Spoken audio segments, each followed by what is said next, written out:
Mesdames, Messieurs, bonsoir. Bienvenue à toutes et à tous dans cette session d'information sur la télévision Labari en ce samedi 1er mai 2021, 19e jour du mois béni de Ramadan. Bonne rupture à toutes et à tous. Le 1er mai, vous le savez également, c'est la journée internationale du travail qui commémore les événements tragiques de Chicago.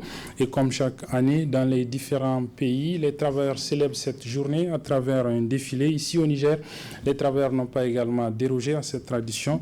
Nous allons vous faire sur quelques défilés, à commencer par celui organisé ce matin donc par la Confédération démocratique des travailleurs du Niger. C'est la première centrale syndicale du Niger, la plus représentative en tout cas, si l'on s'en tient aux résultats issus des élections professionnelles organisées en 2019. La CDTN a donc organisé son défilé, un court défilé du fait justement du Ramadan et de la forte chaleur qui s'abat actuellement sur le pays. Un défilé qui a donc conduit les 50 centrales, les 50 plutôt syndicats affiliés à la CDTN, du rond-point du premier échangeur de la ville de Niamey à la devanture du stade général Séné-Kountié.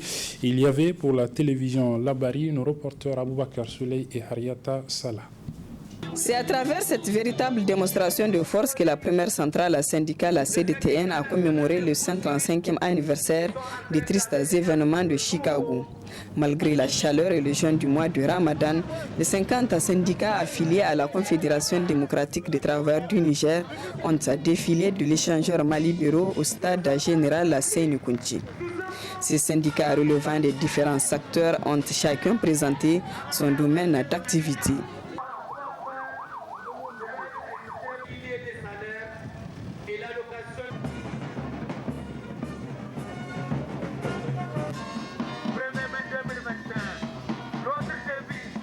Démocratie, solidarité, action. Mokhtar décrétera l'organisation première adjointe de la...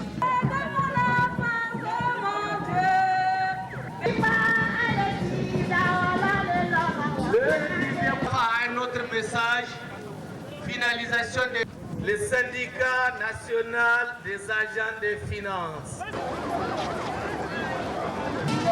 Ils sont en train de mettre 10 km. Après le défilé, le secrétaire général de la CDTN a prononcé un discours dans lequel il a salué l'organisation des élections générales qui a consacré une alternance démocratique dans notre pays. Il est important de rappeler que les travailleurs ont été à l'avant-garde de la lutte démocratique dans notre pays et n'entendent nullement cautionner sa remise en cause. Nous invitons le président de la République à créer les conditions d'un dialogue inclusif permanent et d'une décrispation sociopolitique pour faire face aux grands défis du moment qui sont la sécurité et le développement socio-économique dans un contexte régional et international marqué par la pandémie de la Covid-19 qui freine la croissance économique. Cette fête du travail est aussi saisie par la CDTN pour présenter son cahier de doléances qui comporte 12 points. Nous avions tout au long de l'année 2020 poursuivi des échanges avec le gouvernement pour l'application des accords existants, mais également sur des points qui n'ont pas été satisfaits lors des dernières négociations. Il est utile de rappeler que le dernier accord entre les centrales syndicales et le gouvernement date du 20 octobre 2018 et actuellement, le cahier de doléances que nous soumettons au gouvernement à l'occasion du 1er mai 2021 comporte 12 points. La Confédération démocratique des travailleurs du Niger, CDTN, entend se battre autour de ces différents points afin de rendre possible un monde de travail plus décent aux travailleurs nigériens. Les 4 centrales syndicales qui suivent la CDTN à l'occasion des élections professionnelles de 2019, elles ont décidé de se réunir, une première dans notre pays, pour organiser le défilé de ce 1er mai 2021. Il s'agit de la CDTN, de la CNT plutôt, la Confédération nigérienne du travail, l'USTN, l'Union des syndicats des travailleurs du Niger, l'USPT, l'Union syndicale et progressiste des travailleurs et la Confédération générale des syndicats libres, la CGT, CGSL Niger.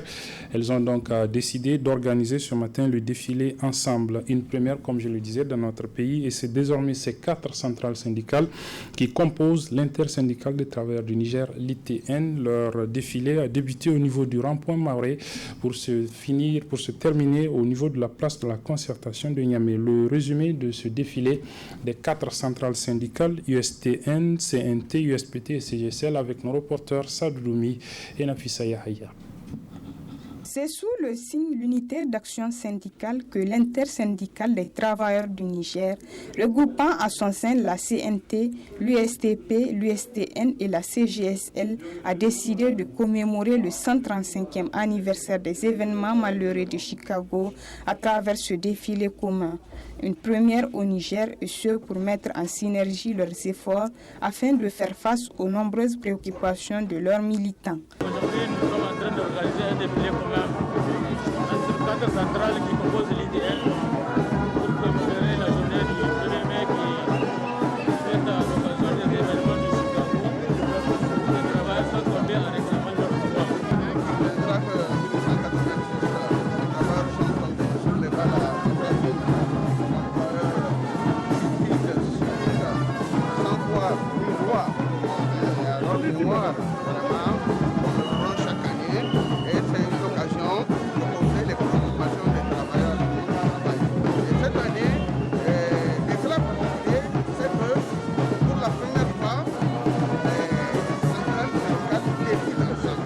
Nous avons décidé de faire au sein des 4 centrales syndicales de l'ITN est une première et faire agir la solidarité syndicale de manière à ce que les préoccupations des travailleurs soient prises en charge avec efficacité. Il faudrait prévenir à chaque hebdomadaire des enseignes du primaire au Niger. C'est de voir en sorte que le contrat soit supprimé au Niger. L'État libéral n'a plus fait. C'est la sociale qui va bouger pour le gouvernement social. C'est ça qui va intéresser l'ensemble des relations syndicales des travailleurs. Cette année, la fête du 1er mai coïncide avec le mois de Ramadan. Ainsi, du rond-point Maoré à la place de la concertation, les 100 syndicats affiliés aux 4 centrales que regroupe l'ITN ont défilé. Défilé au terme duquel le secrétaire général Sako Mamadou s'est exprimé en ces termes. L'ITN, par ma voix, ne serait jamais dérogé au combat permanent pour le bien-être des travailleurs du Niger et du monde entier. Au plan national, par la persistance des attaques meurtrières perpétrées par des groupes terroristes sur les paisibles populations dans les régions de Difa, Tawa, Tilaberi. Tout en condamnant ces actes ignobles, l'ITN rend un hommage mérité aux forces de défense et de sécurité pour leur courage et leur détermination sans faille à préserver l'intégrité du territoire national. Au plan politique, le Niger vient de sortir d'un processus électoral marqué à la fin par des troubles ayant entraîné malheureusement mort d'hommes, des arrestations et des dégâts importants. L'ITN déplore cet état de fait et réitère son appel à l'ensemble des acteurs afin qu'ils mettent en avant que les intérêts de notre pays. Sur le plan social, malheureusement, beaucoup d'engagements contenus dans les différents protocoles d'accord signés avec le gouvernement restent encore en souffrance. L'ITN, conformément à sa charte, se donnera comme mission le respect strict et intégral de tous ces engagements. Les travailleurs ont également saisi l'occasion pour leur vœu en ce jour. On veut le plus ému au nom du personnel, c'est de voir ASSO se servir plus davantage la clientèle et puis offrir tout ce que les gens ont besoin. L'ITN a enfin réaffirmé l'engagement de ses centrales syndicales membres à travailler dans l'unité d'action et sans relâche afin de défendre les intérêts matériels et moraux des travailleurs du Niger. L'Union démocratique des travailleurs du Niger, nous restons toujours donc dans la célébration de cette fête du 1er mai. L'Union démocratique donc des travailleurs du Niger, UDTN, c'est une autre centrale syndicale. Elle n'a pas défilé avec ses syndicats affiliés. Elle a décidé de rendre publique une déclaration au niveau du siège de l'Association des femmes du Niger autour de la thématique « Les travailleurs face aux défis sanitaires du coronavirus et aux défis sécuritaires ». Je propose de suivre un résumé de cette déclaration avec nos reporters Chebou Guisso et Hassan Saleh Mustafa. Pour commémorer le 135e anniversaire du massacre des ouvriers de Chicago en 1885 qui réclamait 8 heures de travail par jour, les militants et les militantes de l'Union démocratique des travailleurs du Niger UDTN se sont retrouvés à la salle de réunion de l'Association des femmes du Niger AFN pour célébrer cet anniversaire à travers une déclaration. De celle-ci, cette centrale syndicale a procédé la situation au plan social, sanitaire, politique, économique et sécuritaire ici au Niger et à l'international. Entre autres sujets abordés par l'UDTN, l'incendie des écoles Pays-Bas où 20 élèves ont perdu leur vie. L'Union démocratique des travailleurs du Niger exige du gouvernement l'ouverture d'une enquête indépendante afin de faire la lumière sur cette scabreuse affaire et le remplacement des classes en paillotes par des classes en matériaux définitifs afin d'éviter ce genre de situation. UDTN s'est prononcé aussi sur la cherté de la vie pendant cette période de Ramadan. Les Nigériens attendent toujours la concrétisation des engagements pris pendant la campagne électorale devant le peuple en ce moment béni du mois de Ramadan pour lutter contre les coûts élevés de la vie. La situation demeure préoccupante car la grande majorité des citoyens éprouvent d'énormes difficultés à se procurer des denrées de première nécessité à des prix abordables. Cette centrale syndicale a également dénoncé la malgouvernance avant de demander au nouveau président de la République, Mohamed Bazoum, de rompre avec cette façon de gestion des affaires publiques au Niger. UDTN demande aux nouvelles autorités actuelles de rompre avec l'impunité pour asseoir et promouvoir un nouvel ordre judiciaire où le citoyen tout court se sentira très fier d'être nigérien, où l'homme politique peut être jugé sans tenir compte de son appartenance politique, un système judiciaire par lequel les bourgeois peuvent perdre un procès devant un prolétaire quand il n'a pas raison. La situation sécuritaire a été également abordée. L'Union démocratique des travailleurs du Niger s'interroge sur le mutisme des nouvelles autorités par rapport à l'intensification de ces attaques à l'ouest, au nord et au sud-est de notre pays. L'UDTN lance un appel à l'endroit du nouveau chef de l'État, son Excellence Mohamed Bazoum, président de la République, chef de l'État, et lui demande de mettre à la disposition des forces de défense et de sécurité des moyens logistiques sophistiqués afin de lutter efficacement contre la propagation de la violence extrémiste, meurtrière des groupes comme l'État islamique, Al-Qaïda et Boko Haram.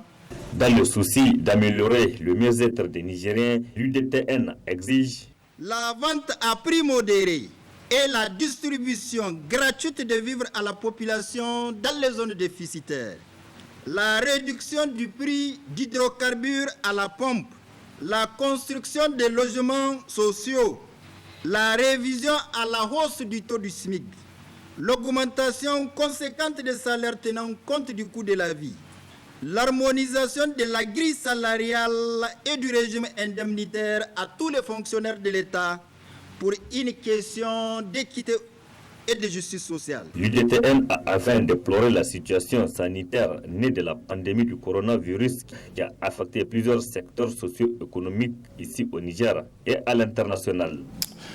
Pour célébrer cette journée du 1er mai, le syndicat national autonome des travailleurs des eaux et forêts, SNATEF, a lui organisé une lecture de Saint-Coran suivie d'un don aux familles des militaires endeuillés. Le résumé avec nos reporters Nasser Seydou et Nafissa Zakou. C'est par une lecture du Saint-Coran afin d'implorer le Tout-Puissant de soutenir et de protéger toutes les forces de défense et de sécurité en général et les eaux et forêts en particulier dans leur noble mission contre les forces du mal qu'a débuté la célébration du 135e anniversaire des événements de Chicago qui marque ainsi la fête des travailleurs au niveau du syndicat national autonome des travailleurs des eaux et forêts SNATEF. Plusieurs raisons expliquent une telle cérémonie pour le SNATEF. Nous avons choisi cette cérémonie pour deux raisons. nous sommes dans un mois béni de Ramadan. On s'est dit, autant profiter au maximum de cette opportunité. Dans le contexte sécuritaire, en 2020, à l'instar de tous les FDS, nous avons été durement touchés par les attaques incessantes des terroristes sans foi ni loi qui nous imposent toujours un combat asymétrique. Pour rappel, le 15 février 2020, le sergent-chef Abdelaziz Seni, agent à la direction départementale de l'environnement de Tillabéri, a été lâchement assassiné alors qu'il était en mission commandée. Cette attaque a été suivie de celle de Perlegou le 12 mars 2020, qui a fait 2 otages, dont un, par la grâce de Dieu, a recouvert sa liberté. L'attaque de notre position du parc de W le 4 novembre 2020 semble être la plus meurtrière, avec 2 personnes tuées, à savoir le capitaine Maman Tegama dit Paki, chef de protection du parc, et un rangers à la personne de Saleh Garba. Et 2 otages, dont le capitaine Issa Kamonkela, toujours dans les mains des ravisseurs. Je remercie au passage l'administration des eaux et forêts qui a promis tous ses camarades décédés au grade supérieur à titre posthume, conformément à la loi 2016-25 du 16 juin 2016 portant statut autonome du personnel du cadre des eaux et forêts. Par ailleurs, les assises d'aujourd'hui, tout comme celles qu'organise la DGF chaque fin du mois, sont là pour nous rappeler que nous n'oublions jamais nos martyrs, morts ou vivants, et que nous sommes toujours au cœur, nous sommes toujours de cœur avec eux ainsi qu'avec leurs familles respectives. Aussi demanderai-je à l'administration de continuer à porter ses regards attentifs sur ces familles de victimes.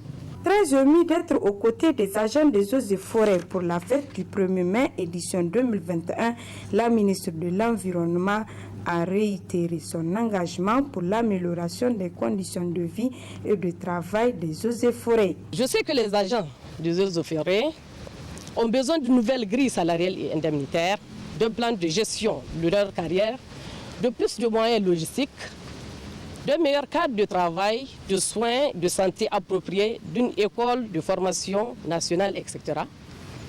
Je sais également que vous ne sous-estimez pas non plus les efforts déployés par l'État pour améliorer leurs conditions de vie et de travail, bien sûr dans la limite de ses possibilités. À cet égard, je puis vous assurer de ma disponibilité et de mon engagement personnel à œuvrer sans relâche pour la promotion du secteur de l'environnement en général et un meilleur devenir du cadre des eaux et forêts en particulier. Dans cette perspective, toutes les initiatives entamées auprès du gouvernement seront poursuivies et renforcées, notamment la communication et le plaidoyer en vue du renforcement de vos capacités institutionnelles et humaines. Ainsi, cette journée des travailleurs est sanctionnée par une visite et la remise des vivres par le SINATEF aux familles endeuillées et seules du capitaine Issa Kamonkela dit Steki, enlevé par les forces du mal. Voilà donc ce qu'on pouvait retenir de la célébration de cette fête du 1er mai édition 2021. Nous souhaitons bonne fête à tous les travailleurs et à toutes les travailleuses du monde entier. L'ambassade de la République du Pakistan au Niger a organisé hier une rupture collective de jeunes au niveau de l'hôtel Radisson de Niamey, une rupture à laquelle des personnalités, notamment le ministre en charge des Affaires étrangères, ont pris part, nous rapportent nos reporters Nasser Seydou et Ismaël Moumouni. Bénéficier de la grâce de Dieu en ce mois béni du Ramadan, mais également raffermir les liens avec le peuple nigérien, telles sont entre autres raisons de ces multiples actions de bienfaisance initiées par l'ambassadeur du Pakistan au Niger. C'est également dans cette optique que le diplomate pakistanais a convié ses frères musulmans à une rupture collective. La période du Ramadan, c'est une période pendant laquelle il a été recommandé donc de faire preuve de beaucoup d'ouverture, de faire preuve de beaucoup de sympathie, de faire preuve de beaucoup d'amitié et de beaucoup d'amabilité, donc à l'endroit non seulement de ses voisins, mais à l'endroit de la communauté au sein de laquelle nous vivons d'une manière générale. Et c'est pour cela que vous pouvez le remarquer, nous avons invité aussi bien que des dignitaires de haut rang, des ministres, des parlementaires, autres fonctionnaires, aussi bien que vous, les journalistes d'ailleurs. Donc pour pouvoir, dans l'esprit du Ramadan, comme je l'ai dit, donc pouvoir échanger et pouvoir vraiment faire preuve d'amitié, de fraternité et d'amabilité donc, au sein de cette communauté. Et donc je voudrais saisir cette opportunité donc, pour faire remarquer ici que malgré le Ramadan, l'ambassade de la République islamique du Pakistan n'a cessé de mener ses activités qu'elle a toujours menées ici au Niger dans plusieurs domaines. Après la rupture, les convives se sont rendus à la mosquée pour la prière du Maghrib. De retour, les invités, parmi lesquels figure le ministre des Affaires étrangères du Niger, a salué cette initiative de l'ambassadeur. En tant que musulman, entre pays musulmans, c'est des pratiques que de partage dans l'islam. Au-delà maintenant de l'iftar et du Ramadan, nos relations sont entre pays musulmans de très bonnes relations et des relations qui sont en progression constante. Et nous remercions le dynamisme de l'ambassadeur et le dynamisme de notre relation. Et je crois que beaucoup de choses ont été faites entre nos deux pays et beaucoup de choses se feront. Nous partageons l'appartenance à l'organisation de la conférence islamique. Nous partageons l'islam. Nous partageons aussi la solidarité dans ce cadre-là, pour développer nos relations. Depuis sa venue au Niger, l'ambassadeur du Pakistan, Ahmed Ali Siroé, ne cesse de mener des actions au profit du peuple nigérien.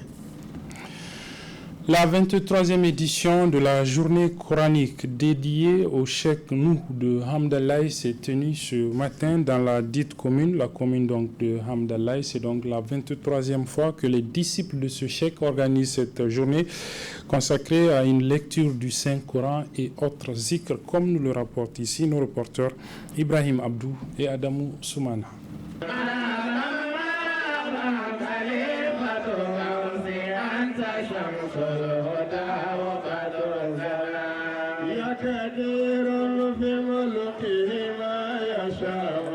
C'est dans la ferveur religieuse que les leaders religieux, oulémas et autres zakirous ont bravé la canicule pour converger vers la cité de Meyaki, Hamdallaye, pour la 23e édition de la journée coranique. Une journée dédiée en la mémoire du Cheikh Nuh Omar Hamdallaye, rappelé à Dieu en 1995. La lecture du Coran à l'origine, c'était d'abord pour la mémoire du Cheikh Nuh Oumarou, qui est notre père à nous, mais qui est aussi le Cheikh de la communauté.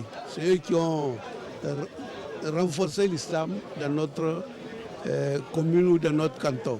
C'est une lecture du Coran en réalité qui est devenue nationale pour l'ensemble du pays, parce que notre pays, comme vous le savez, connaît d'abord des problèmes de sécurité particulièrement graves. En ce moment, quand on voit les derniers accidents au Burkina où on décapite les gens, vraiment ça fait mal au cœur.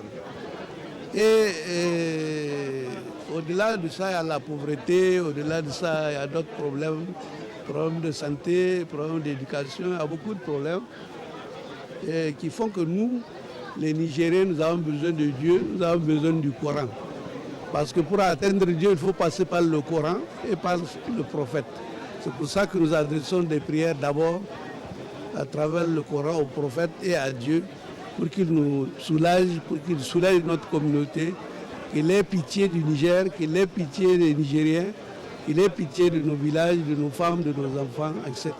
La progéniture de ces grands érudits de la confrérie Tidjania entend œuvrer davantage pour le rayonnement de l'islam dans cette contrée du pays à travers ce cadre. Vous savez, avant, dans les années 40, 50, dans nos villages, c'est surtout les boris, les ceci, cela, tout ça là, c'est grâce à leur nouvelle philosophie de la Tidjania, ils ont mis tout ça là de côté.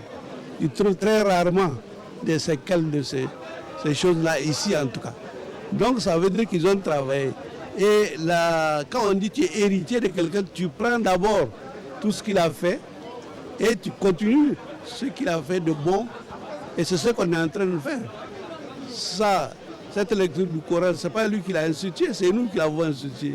Nous avons pensé que c'est utile pour lui-même qui est mort, c'est utile pour les vivants, c'est utile pour le pays, c'est utile pour notre canton. Ouais, donc c'est ça, continuer le travail qu'on vous a appris de bon, c'est faire plus que ce que vous avez trouvé. Soulignons que pour cette journée, c'est plus de 240 fois que le Saint-Coran a été récité intégralement, suivi d'une prière pour non seulement le repos de l'âme de Cheikh Nouh Omar Hamdallahi, mais aussi et surtout pour la paix et la quiétude sociale dans le pays en particulier et dans l'ensemble de la sous-région en général. Plusieurs groupes de pèlerins nigériens séjournent depuis quelques jours à Médine pour la Umrah Ramadan. Ces pèlerins ont été acheminés en terre sainte de l'islam par le consortium d'agences de voyage Hambali, Sauki et Beitul Islam. Les conditions de leur séjour là-bas avec Ibrahim Euro. Comme promis, le consortium d'agences Sauki, Hajj et Umrah, Hambali Voyage et Beitul Islam déclenche l'opération Umrah Ramadan. Une opération qui intervient un mois seulement après ce que nous avions appelé la Umrah pré-Ramadan en mars dernier.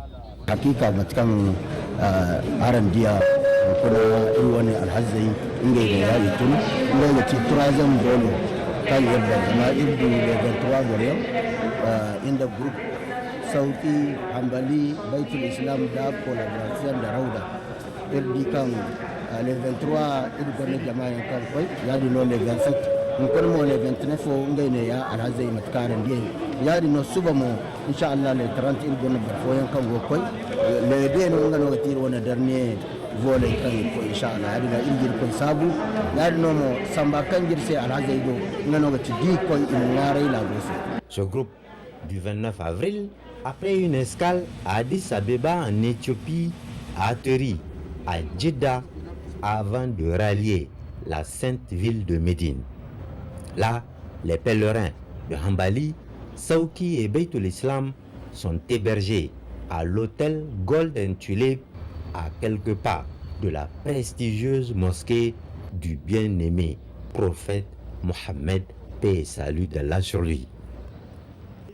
Installés dans leur chambre confortable, dotés de l'essentiel pour passer un bon séjour, les pèlerins se disent reconnaissants. El Hajj Issa Ibrahim, 51 ans, en est à son 3e pèlerinage en terre sainte de l'islam. Mais jamais il n'avait été hébergé dans un tel luxe parce que c'est son premier convoyage par Hambali Voyage.